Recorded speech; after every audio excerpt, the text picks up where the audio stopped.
Welcome to the Spirit-Led Podcast, your guide on a journey to full enlightenment in this beautiful life. I'm your host, Joan Hope Craig. Each episode we explore spiritual wisdom, life's purpose, and the profound impact of daily choices on our personal growth and the world. Well, welcome, Katherine. I'm so happy to have you here, Katherine Geddes-Lovkay. Hello, namaste. Very happy to be with you this morning. Thank you. And hey, before we dive in, remind me and maybe tell the listeners, where are you calling in from this morning? Vero Beach, Florida. Vero Beach, Florida. Awesome. Well, let me introduce you to our listeners.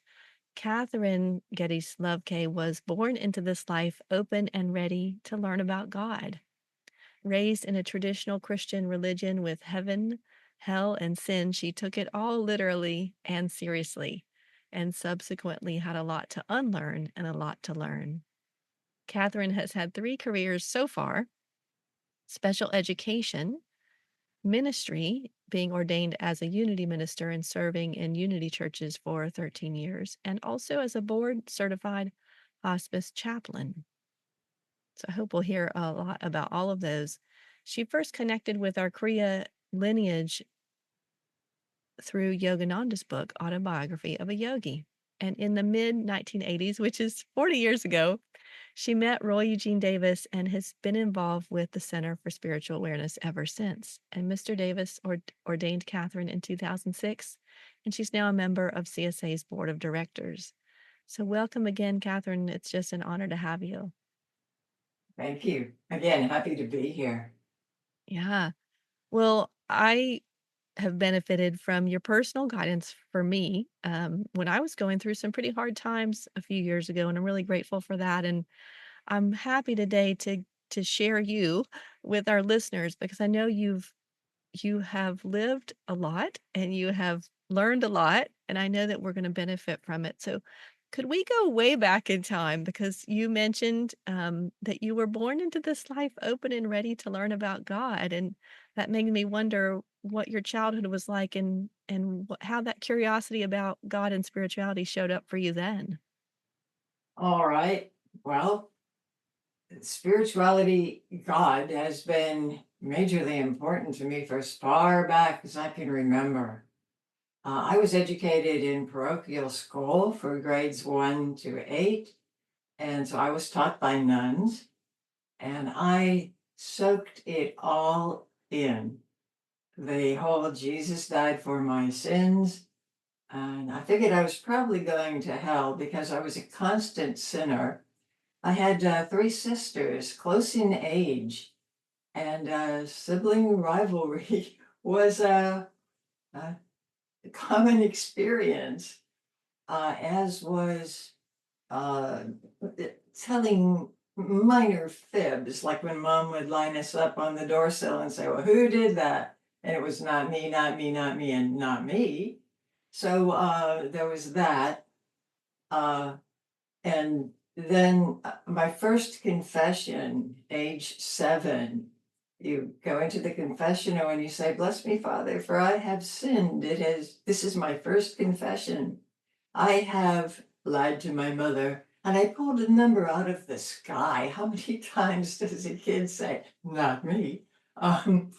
And fought with my sisters, and I pulled a number out of the sky because, it was a daily basis, and came out of my first confession at age 7, figuring I was going to hell. I just lied to a priest. I invented the numbers.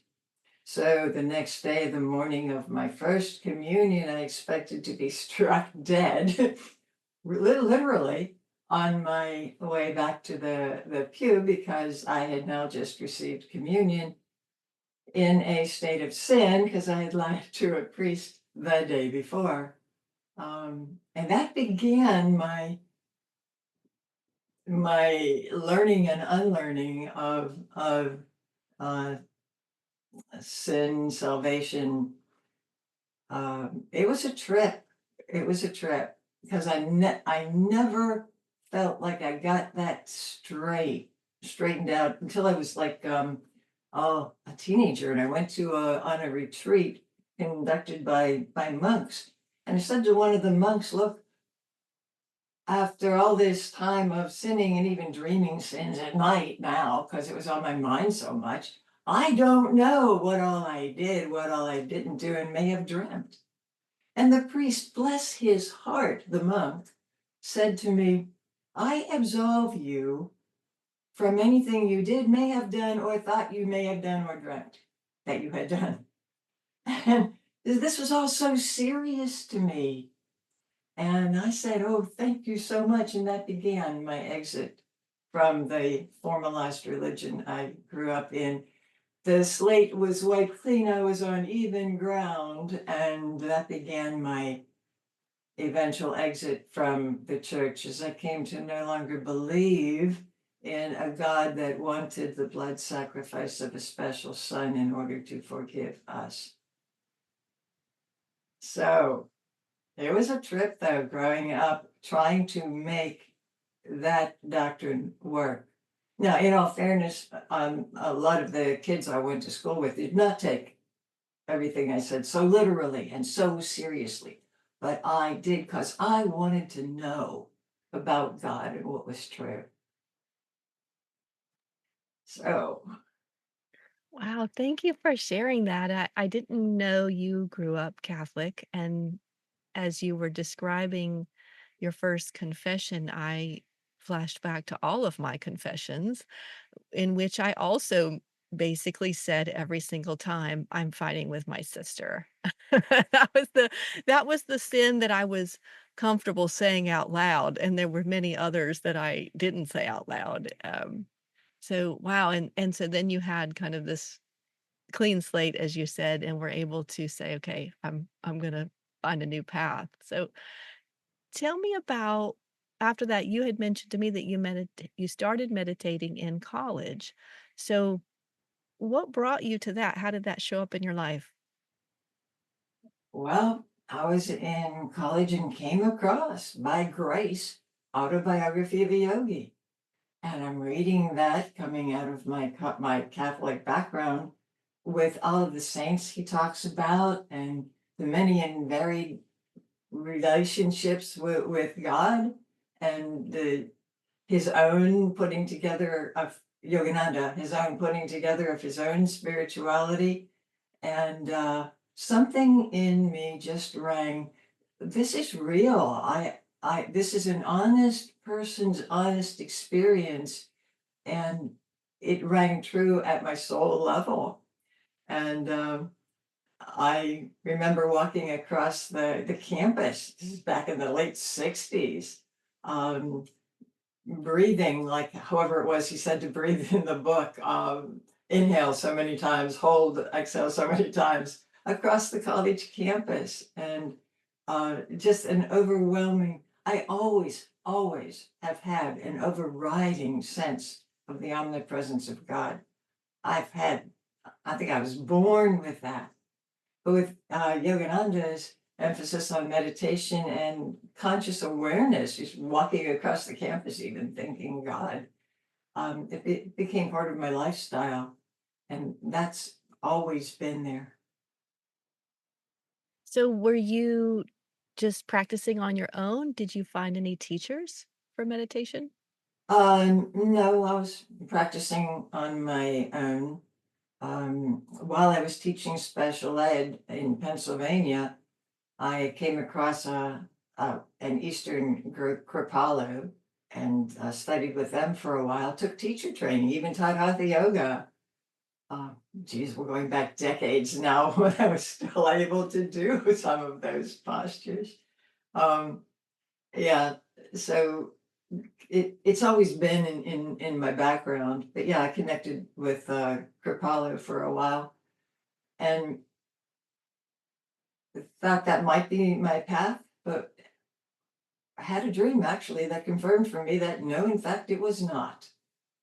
So on I went, and from special ed, I went on to Unity Ministry, and from Unity Ministry to Hospice Chaplaincy. But I connected with Roy Davis because in the mid '80s, I then moved to Florida, and realized I was one state away from a direct disciple of Yogananda, Roy Eugene Davis, and thought, okay, here I come. So I connected with Roy Davis, drove to Lakemont, Georgia, connected with Roy Davis, and that was mid 80s, and that's been my connection ever since. I did serve Unity churches as a minister for uh, 13, 14 years, um, and concluded that, and am now a CSA minister. I still sub for an occasional Unity church, but I am a CSA minister. So here you are, you were born craving connection or awareness of God. You had awareness of God. You were born with it, and you were looking for ways to nurture that, and you tried really hard to fit into the rules of the Catholic Church, and then you found Autobiography of a Yogi, which was so many people around the world's entry into Kriya yoga, meditation. You began to be aware of consciousness at all times. You discovered unity, and that was a path that really felt right for a while, but you always had Kriya as your home. And then how did things change for you when you met Roy Eugene Davis? Roy Eugene Davis was offering a consistent, concise Bhagavad Gita and Yoga Sutras based teaching. One thing that always interested me is if you listen to Roy's tapes over the years, as I have, and attended CSA workshops, as I have, uh, it's almost like you could start him in one session and then hear him 3 years later, and he's picking up on the same theme. He had a consistent message, and one main draw for me, and which was also true with Unity, is it's not fear based. I grew up with such fear of God. I have to be perfect or I'm going to hell. Um, Actually, that was a mainstay in my early experience with parochial school was fear of God. So with Unity, and then even more so, well, not more so, and also with Roy, there was no fear in the religion, and that was huge for me. And wanting to be spiritually expressive has always been important. When I got to college, I really didn't know what my major should be, and I just switched a couple times. And I remember standing on the lawn on the campus at college, looking figuratively skyward and saying, "What do you want me to do with my life?" And what occurred to me were the words of Jesus: "Whatever you've done for the least of the brethren, you've done to me." Some translations say you've done for me. So whatever you've done for the least of the brethren. So I said, all right, well, so who are the least of the brethren? There are so many problems in this world. Who are the least of the brethren? And it occurred to me that the handicapped, at least in terms of opportunity, they're the least in terms of opportunity and ability to express. So that's how I became a special ed teacher. Who are the least of the brethren, the multiply handicapped? So my specialty was in multiply handicapped education for children and sometimes adults who are experiencing multiple handicaps.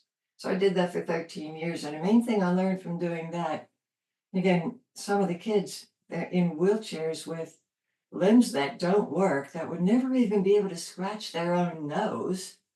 Um, it's you look at the situation and think, well, what can I do for this person?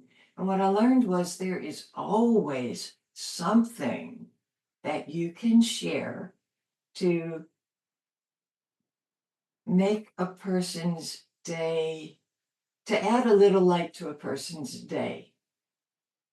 So maybe you're not going to outline a history book, but you can you can connect eye to eye and let somebody know, I see you. I'm here with you. Some of the people I met doing special ed changed my life. One was a young lady, and her name was Twink. I'm going back decades now. I still remember her name. multiply handicapped, sitting in a wheelchair, blind, unable to speak. But she had learned a computer grid that was tone based. So she could listen to the tones as they went by and know which letter that represented. And then with a turn of her head, kind of like Stephen Hawking did with some of his equipment, with a turn of her head, she could indicate, type that letter. So that was really her only way to communicate. She could not speak and she could not see. And she was in a wheelchair. She could not control any of her limbs, like she couldn't type or anything, even with a grid over a keyboard, she couldn't see to do that. But given I was with her one day when she was given the opportunity to say something, and what she typed for the person who was sitting with her, giving her the ability to say something, anything that was on her mind. What she typed was, "I love you." And the the level of patience and love and presence that this young lady had, I remember at the time thinking, wow, this is my teacher. Oh, I have stories. I have hospice stories. I'm loving the stories because that's what people remember. I mean, that's what I remember from all the interviews I do. I remember the stories, so I'm gonna remember Twink, and I love how you said that, "This person is my teacher." Oh And I'm my. guessing that's basically how you've gone through your life, as seeing, seeing everything in front of you as a divine experience, a divine teaching. Everything is 100% spiritual curriculum.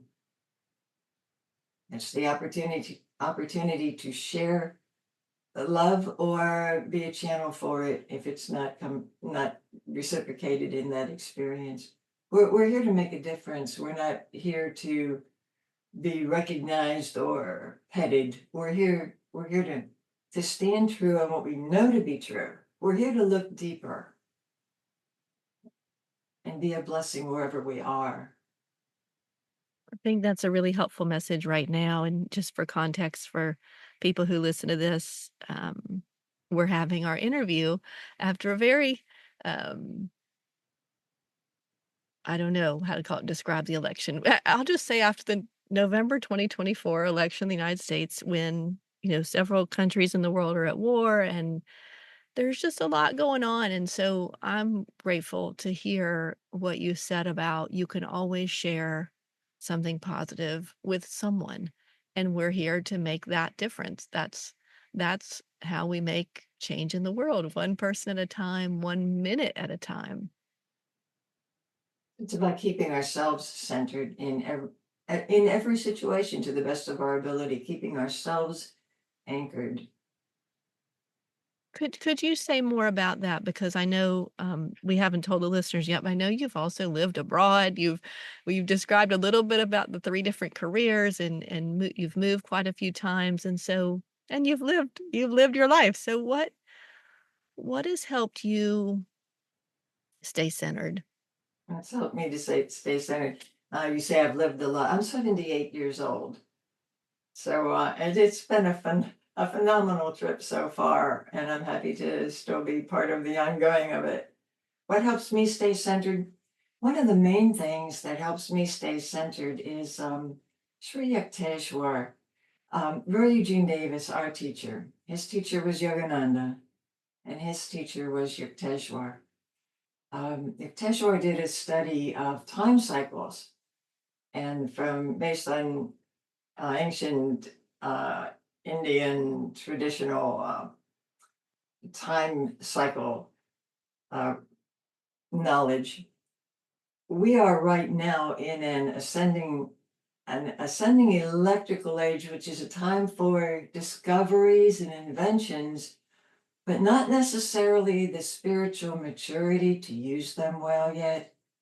It's like we're in spiritual kindergarten, and the unrest that we see right now is kind of like sandbox unrest in kindergarten.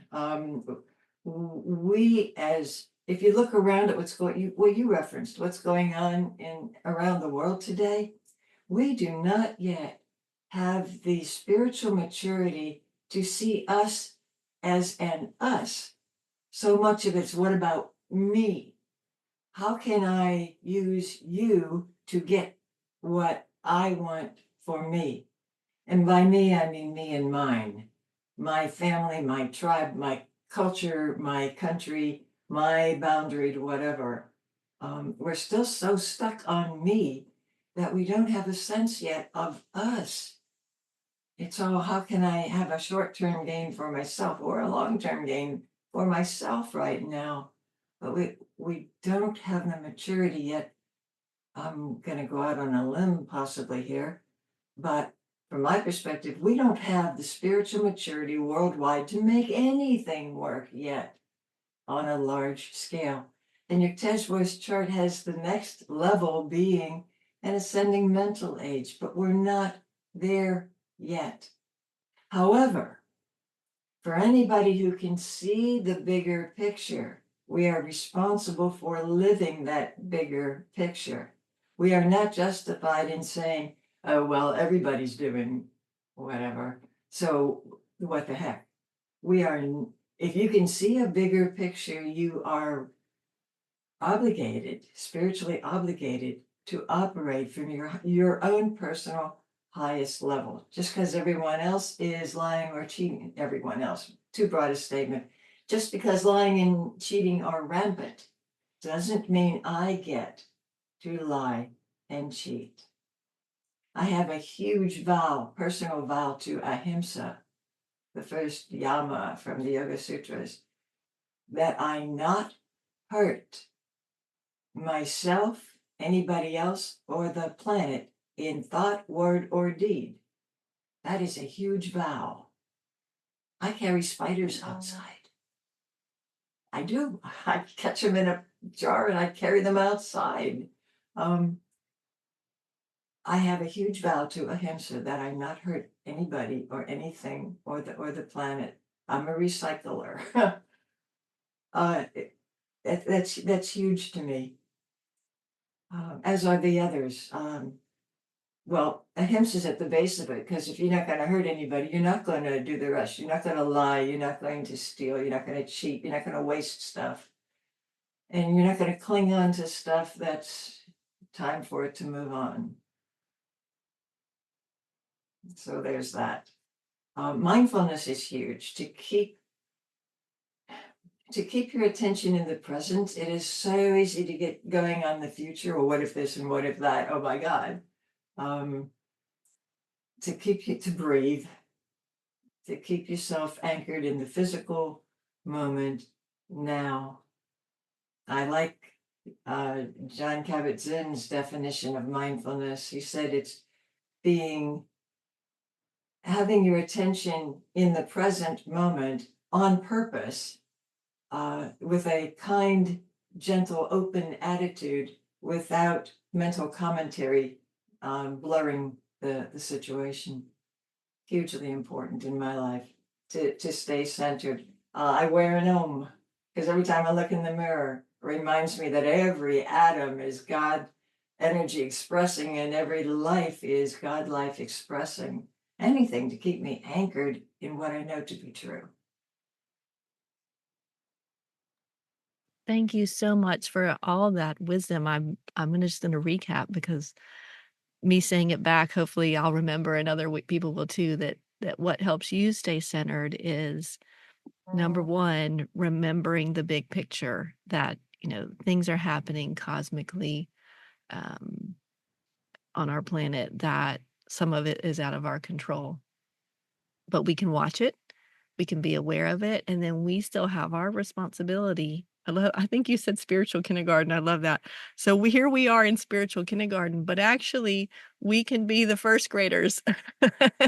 We can be the second graders, and, I remember that Roy often said when he talked about the yugas, he said, "But you can wake up anytime. There are always spiritually enlightened people on the planet, and you can be one of them." So we can be mindful in the present moment and we can practice ahimsa. nonviolence or some of the other moral and ethical guidelines. So we've got to do our work. It's not a pass, as you said, to just say, "Oh, it's tough times." And we can keep ourselves centered, granted for some leeway there, but basically we can keep ourselves centered if that is our intention. Right. Take a step back, keep a perspective, and be useful.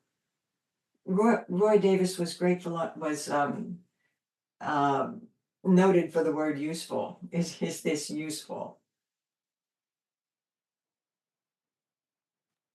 I can't tell you how many times I have written a list in my journal, a line down the middle, and one side says essential, and the other side says not essential. That was one of his, uh, pieces of advice that I read many times, and I do it often when I find myself getting off balance. It may be too busy, too social, too much of this or that. I say, "Okay, what's really important, to keep me healthy and able to do the work that shows up for me in life." So, yeah, useful and essential. Those were some of his favorite guidelines. Catherine, would you share, um you've shared so much about what kept you centered, and you shared about what you learned from your special ed students. I wanted to know if you would talk a little bit more about what led you to hospice and what you learned from that experience, because when we're talking about facing challenges in life, I really can't think of anyone that's worse or more intimidating than death. Okay. What led me to hospice, while I was still functioning as a unity minister, I was getting requests from the local hospice. Would I come and make a visit for somebody? If someone is Protestant or has a denomination, is Catholic or Jewish, usually a clergy person from their denomination is more than happy to show up for them. But there are a lot of people who don't fit neatly into a religious category. And I would get called for cases like that by the local hospice, and found that I had an understanding that if you don't have spiritual peace, you don't have peace. And if it's your time to be exiting this realm, what you want is spiritual peace. And hospice, the one that I was volunteering for while I was still a Unity minister, was grateful to have somebody come in who was accepting, first of all, instead of telling people, well, you're way off base, what you really need to do is change your thinking so that you'll be guaranteed heaven. The hospice was grateful that I would go visit their fall through the cracks religious people. So I really felt a fitting in that direction and went on then to take the clinical pastoral ed courses to become a certified hospice chaplain and worked in that. And again, met a lot of teachers. Okay, gentleman, I was asked to visit him by a coworker. uh, he was her father, and he had about a week left of expected life. And what I was told before I went to visit Chester was he wanted a guarantee that there actually was a next step. He pretty much walked away from organized religion and wanted a guarantee. So I showed up and said, "Hey, Chester, what can we do here?"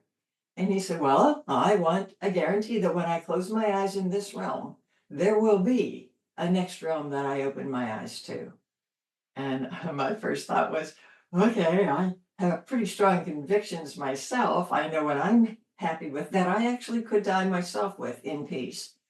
But that's not what he's asking for. He wants a guarantee. Um, so I prayed about that one and I thought, okay, I don't have anything that would be a guarantee for him, but what do I have?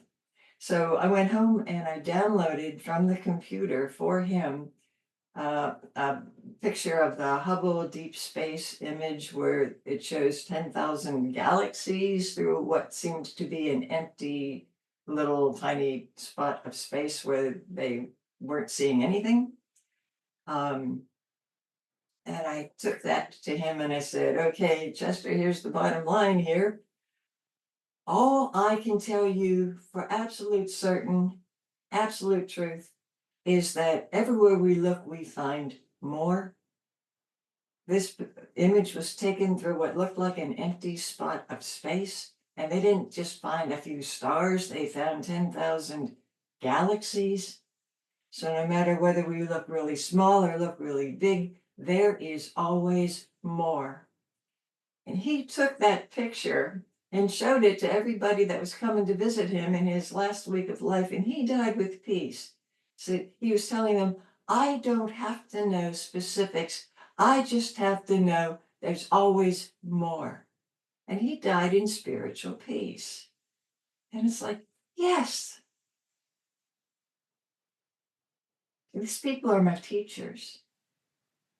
Well, and I love your teaching heart because, for those of you who haven't had the blessing of, sitting in on some of your CSA workshops or reading truth journal articles, you are such a teacher. You always have a visual aid. Even if you're writing, you give us a visual aid with our minds, and, I don't know if we've ever connected on that. I'm a former school teacher as well, and so I love that you went and got the Hubble telescope images. That was just beautiful thinking to share with Chester. And so, yeah, I think, I'm just imagining that sitting with people and helping them prepare to leave the body. I mean, we go to the kleshas, the mental suffering, the sources of mental suffering, one of them is clinging to life. And so really what I'm taking away from what you're saying is like everything that's happening in the world in some ways is attachment and aversion. It's do I like it? Do I not like it? And ultimately we're gonna leave. Yeah. I had one elderly, I don't think she was yeah, I think she might have been hospice. It was so long ago. Anyway, she had been trained in a Protestant denomination and was a representative of her church.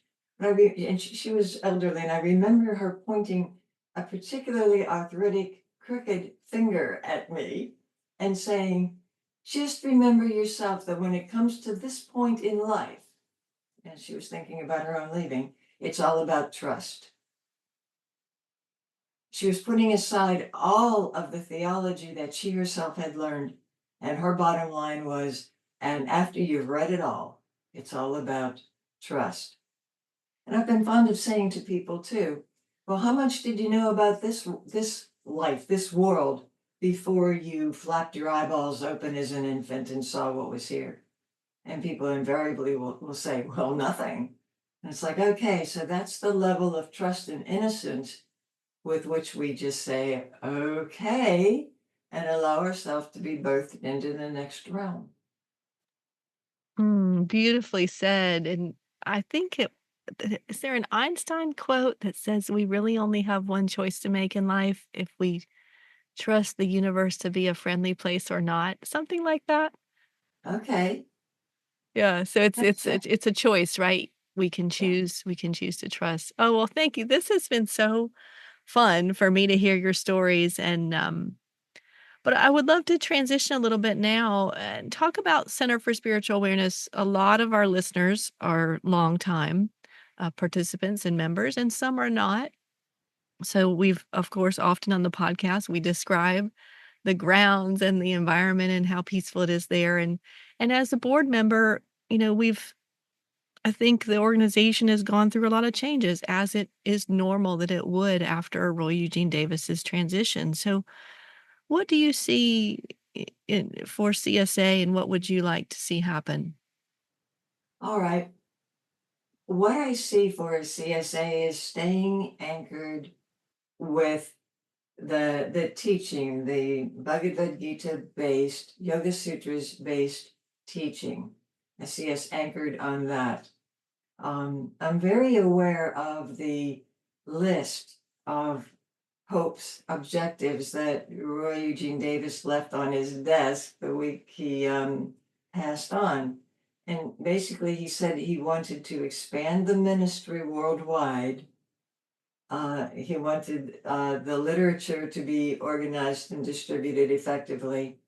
He wanted social media to be more developed, and he wanted the CSA ministers to be um, coordinated and more organization in that line. So what I would like to see us do is develop more courses specifically for the education of people who want to be CSA ministers and meditation teachers. And also for aspirants, I wouldn't see limiting classes to only a minister track. More organization with the education that Roy um, wanted to see happen. Roy had a commitment to both the quality, what he called quality and quantity. He wanted there to be specific classes for people who are making a serious commitment to the study, and also classes, contacts for the seekers, the folks who are just casting about for where do I fit in, kind of like I was coming out of the Catholic Church. Where is my spiritual path? So I see the ministry in CSA continuing along the hopes and guidelines that were important to Roy Eugene Davis.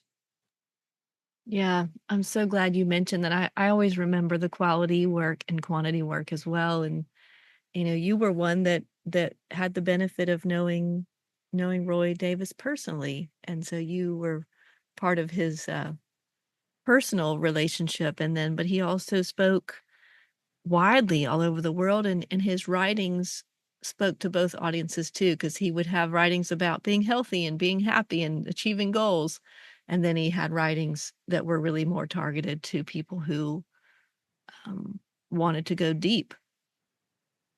Can I say one more thing about Roy Davis? You can say as much as you want about Roy Yeah. Davis. Okay. He was noted for his teaching, for his uh, intelligent putting together of the Gita and the sutras. But I want to say something too about the heart of the man. I remember phoning him the morning my previous husband died. I phoned Roy and told him that Don had just passed, and I needed him to know that. And what he said to me was that he would surround Don in light in his ongoing and send him blessing on his way. And that was precious. And then a couple days later, I get in the mail a little Polaroid from Roy. He took a picture of the altar that he prayed at with the candle that he had burning. So he sent me a picture of where he had blessed Don from. And it's like, oh, that's a side of Roy that tons of people will never see. That's a beautiful story, and I'm so glad you shared it because that's another of the goals for the podcast that I have is capturing sounds like a funny word, but Embracing. recording. I wanna record people's stories about Roy that were personal because Mhm. we have the writings, we have the official teaching, so thank you for sharing that. That's a very tender thought to say he was thoughtful enough to say, "It's gonna be meaningful for Catherine to have a picture of the moment that I was blessing her husband as he made his transition." Are there any other things you'd like to share about Roy Eugene Davis and how he affected you personally? Just that he was always, always there. He was always, always consistent. He was always um, welcoming. Um, I remember when he ordained me in 2006. I am not a seeker of limelight. I am kind of a quiet, uh, happy to talk with you, but I'm half hermit actually when I left on my own. And when he said he was going to ordain me, he said he was going to do it at a Kriya conference with hundreds of people. And my first reaction was, oh no, can't we, I've seen him ordain people privately before, just in the room that they were in. And I was going to be walking up in front in front of a conclave of people. And I consider that again, spiritual curriculum. uh, uh, he figured that would be good for me. That's a great story. Just before we met this morning, I was listening to an interview that Roy had given, maybe at Ananda. I don't I no, it was a different spiritual community. It was on YouTube, some random channel. I found it. And it was him describing when he got ordained, and it was, just in the hallway, just him and Herbert Freed and Yogananda had him kneel down, completely spontaneous, unplanned, and it sounds like, Catherine, you would have preferred something like that, like, "Oh, we're in the CSA dining hall. Here, do it right now." Oh, for sure. Yeah. So a spiritual curriculum. I'm taking away so many gems. I can't wait to actually write up the notes from our talk. I'm gonna put spiritual kindergarten, the spiritual curriculum, always the teacher, and, I'm remembering, some of the gems you've given us today, such as helping the least of the brethren, right? The every small act of kindness, um, that's what I'm taking away from today is any small act of kindness, it matters. The Um, staying centered, and everything being spiritual curriculum. When times are intense, it's almost like the universe is saying, well, something like, well, okay, well, can you stay centered now? Well, how about now? Well, how about now? right, right. It's easy there's an expression somewhere, it's easy to be peaceful in the ashram, when we're on retreat and, on vacation, but it's like, okay, in real life is when it shows up, and that's what I'm trying to do is just make those choices in every moment. And sometimes I mess up, but as you said, we don't have to be perfect. We can keep going and keep learning. It's more like tacking a boat than straight on arc. It's more like Y tacking a boat. To the left a yes. little, to the right a little, because you got to stay with the wind. Well, that's how I feel about balance. People talk about work-life balance a lot or different kinds of life balance. I think it isn't necessarily that it's always the same. It's like sometimes you work really hard and sometimes you get a break and sometimes you have a lot of things going on at home with family and sometimes you don't. And so it's always coming back to the center. Mantra is very helpful. Talk about that. Oh, please talk about that. Okay. Whether it's an outside situation or my mind going somewhere else, I like to think of it as literally turning the dial, switching to the mantra channel. And to have a specific mantra that you go to, so that it becomes ingrained, so that it becomes almost an automatic tool at your disposal. Personally, I've always liked so hum. So that's what I'll do. Breathe so from the base chakra to the crown chakra, hum from the crown chakra to the base. And it's that in that instant, I can turn a thought direction that I don't want to pursue into something much more constructive, physically, mentally, spiritually, by what I call just turning the dial, switching to the mantra channel. Um, Om as you so as you inhale, hum as you exhale, or just even om. But to have that at the ready, Yes, I have a friend who uses peace and love. So peace on mhm, the inhale, love on and she's like, "I feel like I'm catching everything with that one." So, yes. mm, Well, Is there before we close, is there anything else, and I will invite you to close with a prayer or another mantra if you like, but is there anything else you'd like to share with us? Well, um, one thing that's become hugely important in my life is the affirmation that was in the Truth Journal for the week that Roy passed away, which I find phenomenal because he would have chosen that affirmation probably months or weeks before before the Truth Journal was published even. But just to have this particular affirmation as the one for the week he passed in the Truth Journal, I think was phenomenal. And for me has been a major anchor. I am conscious, immortal, joyous existence. I am conscious, immortal, joyous existence. I want to pronounce that word clearly. So yeah, if you will, for a moment, let's just take that affirmation. I am conscious, immortal, joyous existence. When we meditate